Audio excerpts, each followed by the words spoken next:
Hey guys, do you want to not be a burden to your family? Well, listen to this coaching that I gave to a person who is a grandma, and I helped her connect with her sister and be a better grandma just by changing the way she thinks about being a burden. So she didn't want to go visit her sister because she didn't want to be a burden to her.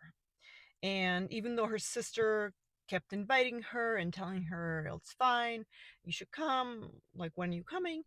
Um, that person didn't want to go. She said that I don't want to be a burden. She always does so much for me and she goes out of her way. And I see how much she does for me and I just don't want to be a burden. And after listening to her for a while, I realized that the way she thinks about a burden is not in a good way. She thinks being a burden is not good. So, of course, therefore, she does not want to be burdened. But then I helped her see that the way she's showing up for her kids and her grandkids is actually her um, honoring her kids as a burden. For example, her kids and her grandkids live far away across the country, many hours flight away, yet she still goes to see her kids as much as she can. She still goes to see her grandkids, and having to spend that money on the flights in a way can be seen as a burden, right? Especially if you have a limited amount of money and you get to choose, do I go on vacation or do I go see my kids and grandkids? So I said, do your kids appreciate you coming to see them and the grandkids? She said, yes.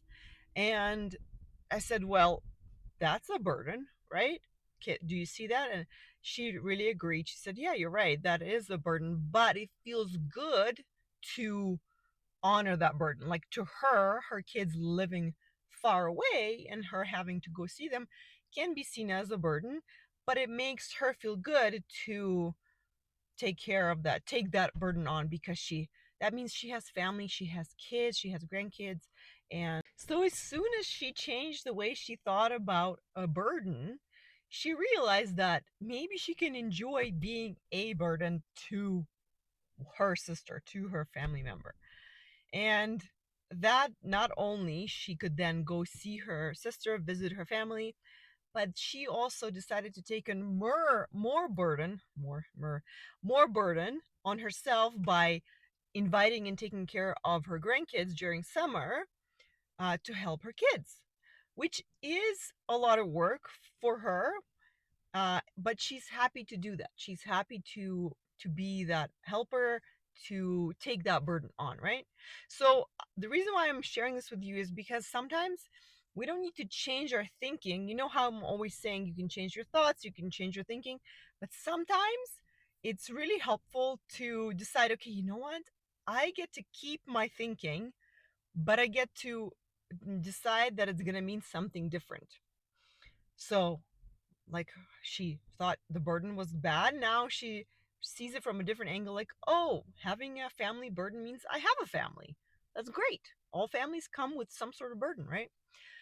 The other thing for me, or for me as well, but for other people with fasting, hunger can be seen as a burden, right? Or hunger can be seen as a problem, and a lot of people don't want to do intermittent fasting because they don't want to be hungry.